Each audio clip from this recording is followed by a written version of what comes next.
اور اگلے ہی روز ملاقات کے لیے اس کے گھر پہنچ گئے۔ عبداللہ بن زید نے سماجی رابطے کی ویب سائٹ پر ہاتھ نہ ملانے اور اگلے روز بچی کی دلجوئی کرنے کی ویڈیو شیئر کی، جسے صارفین نے بہت پسند کیا اور ولی عہد کی سادگی کی تعریف بھی کی، اور اس وقت یہ ویڈیو خوب وائرل ہو رہی ہے اور اس پر خوب چرچے اور تبصرے ہو رہے ہیں، بالخصوص عرب میڈیا میں اور عرب سے وابستہ ٹویٹر پیجز میں۔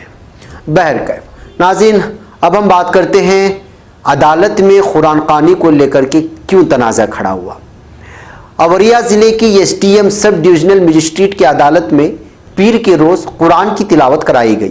جس کی ویڈیو سوشل میڈیا پر وائرل ہو گئی۔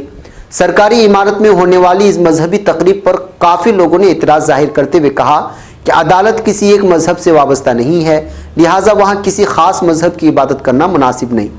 بتایا جاتا ہے کہ عدالت کے سامنے قبرستان موجود ہے اور قرآن خوانی کرانے کا مقصد وہاں سے پڑھنے والے منفی اثرات کو دور کرنا تھا۔ قرآن خوانی کے اس مقصد کو جان کر غیر مسلم ہی نہیں، مسلم طبقے نے بھی اعتراض ظاہر کرتے ہوئے اسے غلط بتایا ہے۔ اطلاعات کے مطابق اوریا کے اجت مل میں واقع تحصیل کمپلیکس میں ایس ڈی ایم کورٹ میں پیر کے روز فرنیچر ڈالنے سے پہلے قرآن خوانی کرائی گئی، جس کی ویڈیو وائرل ہونے کے بعد انتظامی افسران فوری طور پر حرکت میں آ گئے اور ضلع مجسٹریٹ ابھیشیک سنگھ نے اس معاملے کو ایس ٹی ایم کی سپرد کرتے ہوئے جانچ کی ہدایت دی۔ واضح ہے کہ اجت مل تحصیل کی نئی تعمیر شدہ عمارت میں additional chief secretary Mahesh Gupta کے حکم پر 10 دسمبر سے کام شروع کیا جا رہا ہے۔ اس کے لیے پرانی تحصیل سے سامان منتقل کرنے کا کام جاری ہے۔ پیر کی صبح مسلم علماء کو نئی تعمیر شدہ عمارت میں تلاوت کلام کے لیے ایس ڈی ایم عدالت میں مدعو کیا گیا تھا، جس کی ویڈیو سپہر کو سوشل میڈیا پر وائرل ہوئی۔ ویڈیو وائرل ہوتی انتظامی عہدیداروں میں ہلچل مچ گئی اور پھر بوال مچ گیا۔ بہرکیف ناظرین، ظاہر سی بات ہے، یہ کہا جاتا ہے کہ عدالت میں تمام سماج، تمام مذاہب اور تمام گروہوں سے وابستہ لوگوں کی وہاں پہ پیشی ہوتی ہے، سب کی سنوائی ہوتی ہے۔ ایسے حالات میں جس نے بھی سوچا ہوگا کہ قرآن کریم پڑھنے سے قبرستان کے غلط اثرات دور ہوتے ہیں، اس کے اپنے عقیدے کی بات ہے، لیکن ظاہر سی بات ہے کہ عدالت جیسے اس طرح کی ہاتھوں میں اس طرح کی مذہبی چیزیں پیش کرنے سے اشکالات تو ضرور ہوں گے، اور بالخصوص ایسے عہد میں جس میں جو ہے بالخصوص مسلم سماج کو لے کر کے بہت ہی زیادہ کھینچا تانی کی جا رہی ہے، اور کچھ مخصوص ذہنیت کے کچھ شرپسند لوگ اس کے پیچھے جو ہے بری طرح سے پڑے ہوئے ہیں۔ ایسے حالات میں ظاہر سی بات ہے کہ جب یہ ویڈیو وائرل ہوئی ہوگی تو انہوں نے ضرور شرارت کی ہوگی اور شرپسند عناصر اس کو خوب وائرل کیا ہوگا۔ بہرکیف ناظرین، آئیے آگے بڑھتے ہیں اور اب بات کرتے ہیں این آر سی کو لے کر کے جو ڈر اور خوف کا ماحول بنانے کی کوشش کی جا رہی ہے وزیر داخلہ بی جے پی صدر امت شاہ کی جانب سے۔ وزیر داخلہ اور بی جے پی صدر امت شاہ نے ملک بھر میں این آر سی نافذ کرنے کے لیے سال 2024 کی مدت کار طے کرتے ہوئے کہا ہے کہ اگلے عام انتخابات تک ہر گھسپیٹیے کی پہچان کر اسے ملک سے باہر نکال دیا جائے گا۔ مغربی بنگال میں کچھ بی جے پی رہنماؤں کے ذریعے خدشہ ظاہر کیے جانے کے باوجود کہ حال کے ضمنی انتخابات میں یہ مدعا پارٹی کو بھاری نقصان اٹھانا پڑا، مرکزی وزیر داخلہ نے جھارکھنڈ میں ایک انتخابی ریلی کو خطاب کرتے ہوئے کہا کہ اپوزیشن پارٹیوں کے اعتراضات کے باوجود اس ملک گیر قواعد کو انجام دیا جائے گا۔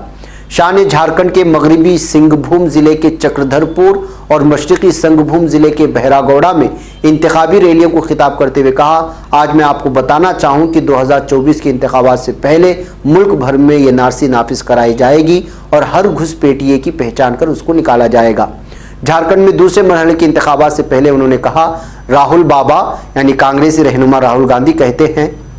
کہ این آر سی کیوں لا رہے ہو، گھسپیٹیوں کو کیوں نکال رہے ہو، وہ کہاں جائیں گے، کیا کھائیں گے، کیوں بھائی آپ کے چچیرے بھائی لگتے ہیں۔ 2024 سے پہلے ملک کے لیے ایک ایک گھسپیٹیوں کو چن چن کر نکالنے کا کام بی جے پی حکومت کرنے والی ہے۔ شاہ نے یہ بھی کہا کہ دہشت گردی اور نکسلائٹ کو اکھاڑنا اور ایودھیا میں عظیم رام مندر کی تعمیر بھی جھارکھنڈ انتخابات میں اتنی اہم ہے جتنے کہ وکاس جیسے مقامی مدعے۔ ایک بار پھر رام جنم بھومی بابری مسجد تنازع کا مدعا اٹھاتے ہوئے بی جے پی صدر نے الزام لگایا کہ کانگریس نے سپریم کورٹ میں اس معاملے میں سنوائی میں رکاوٹ پیدا کرنے کی کوشش کی۔ بہرکیف ناظرین، وزیر داخلہ کے اس بیان سے صاف ظاہر ہو رہا ہے کہ وہ زمینی مدعوں پر اور عام عوام کے مسائل سے ان کو کوئی لینا دینا نہیں ہے۔ وہ صرف ایسے مسائل جو ہندو اور مسلمانوں میں، بلکہ ہندو کا لفظ استعمال نہیں کرنا چاہیے اس لیے کہ بہت بڑا طبقہ اس لفظ کو استعمال نہیں کرتا اپنے آپ کے لیے، تو جو اکثریت کا الگ الگ سماجوں سے وابستہ لوگ ہیں جس میں آدیواسی، وہ لوگ کے درمیان اور مسلمانوں کے درمیان خلیج پیدا کر کے جو ہے وہ ایک مرتبہ پھر اقتدار میں آنے کی کوشش کر رہے ہیں، اور جھارکھنڈ کے جو حالیہ اسمبلی انتخابات ہونے والے ہیں اس میں بھی جو ہے اسی مدعے کو اٹھا کر کے ایک مرتبہ پھر جو ہے وہی ہتھ کنڈا استعمال کر رہے ہیں جو بی جے پی ہمیشہ استعمال کرتے آ رہی ہے۔ بہرکیف ناظرین، آئیے اب آگے بڑھتے ہیں اور وکیل راجی دھون کے سلسلے میں جو کل شام سے جو معاملے یا خبریں شائع ہو رہی ہیں اس کی تفصیلات پر روشنی ڈالتے ہیں اور سوچتے ہیں کہ کیا ہو رہا ہے آخر۔ سپریم کورٹ میں رام جنم بھومی بابری مسجد زمینی تنازع میں مسلم فریقوں کی طرف سے پیروی کرنے والے سینئر وکیل ڈاکٹر راجیو دھون نے منگل کو بتایا کہ ان کو اس معاملے سے ہٹا دیا گیا۔ انہوں نے کہا کہ ان کو اس احمقانہ بنیاد پر ہٹایا گیا کہ وہ بیمار ہیں۔ سپریم کورٹ کے سینئر وکیل راجیو دھون نے فیس بک پر اس سے متعلق سے ایک پوسٹ بھی لکھی۔ انہوں نے کہا کہ وہ اب ایودھیا معاملے میں دائر ریویو کی عرضیہ اس معاملے سے کسی طرح سے نہیں جڑے۔ انہوں نے یہ لکھا کہ مجھے یہ وہ وکیل آن ریکارڈ اعجاز مقبول جو جمعیت کی نمائندگی کرتے ہیں ان کے ذریعے بابری معاملے سے ہٹا دیا گیا ہے۔ میں نے بنا کوئی اعتراض جتائے اس برخاستگی کو منظور کرنے کا رسمی خط بھیج دیا ہے۔ میں اب سے ریویو کی عرضیہ اس معاملے سے جڑا نہیں ہوں۔ دھون نے آگے لکھا ہے، مجھے مطلع کیا گیا ہے کہ مدنی کے اشارے پر یعنی مولانا ارشد مدنی صاحب کے اشارے پر مجھے اس معاملے سے ہٹا دیا گیا ہے کیونکہ میں بیمار ہوں۔ یہ پوری طرح سے بکواس ہے۔ ان کو مجھے ہٹانے کے لیے اپنے یہ وہ اعجاز مقبول کو ہدایت دینے کا حق ہے جو انہوں نے ہدایت کے مطابق کیا ہے، لیکن اس کے لیے بتائی جا رہی وجہ بدنیتی سے بھری اور جھوٹی ہے۔ اس طرح کا انہوں نے ٹویٹ کیا۔ دھون کی سوشل میڈیا پوسٹ آنے کی کچھ دیر بعد اعجاز مقبول نے کہا کہ ایسا کہنا غلط ہے کہ دھون کو ان کی بیماری کی وجہ سے ایودھیا معاملے میں دائر ریویو کی عرضی کے معاملے سے ہٹایا گیا ہے۔ معاملہ بس اتنا ہے کہ میرے موکل جمعیت علماء ہند خود یہ عرضی داخل کرنا چاہتے تھے۔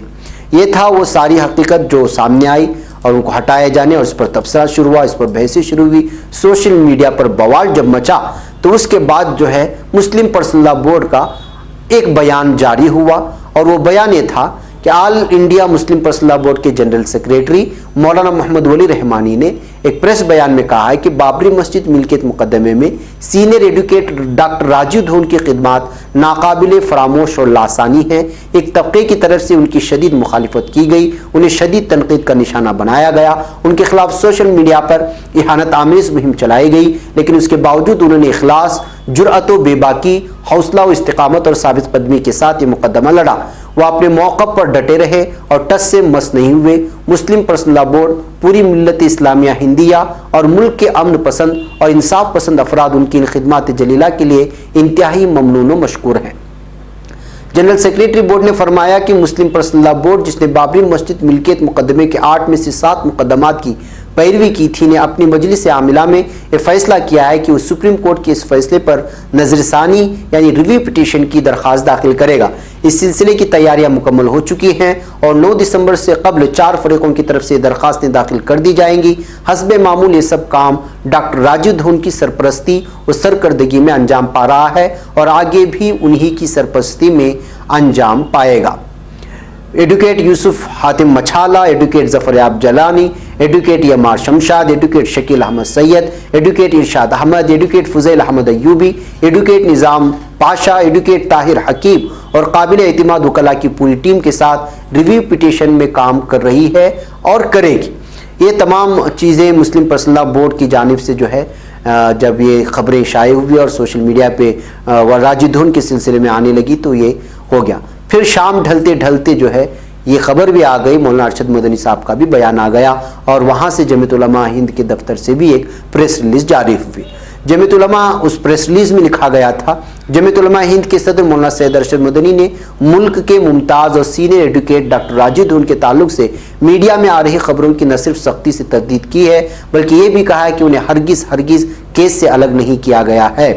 انہوں نے کہا کہ بابری مسجد ملکیت مقدمے میں ایڈوکیٹ اعجاز مقبول جمعیت علماء ہند کی طرف سے ایڈوکیٹ آن ریکارڈ تھے اور ریویو پٹیشن داخل کرنے میں بھی وہی ہمارے ایڈوکیٹ آن ریکارڈ ہیں، لیکن اس سے یہ مطلب اخذ کر لینا کہ ڈاکٹر راجیو دھون کو جمعیت علماء ہند کے کیس سے الگ کر دیا گیا ہے انتہائی نامناسب بات ہے۔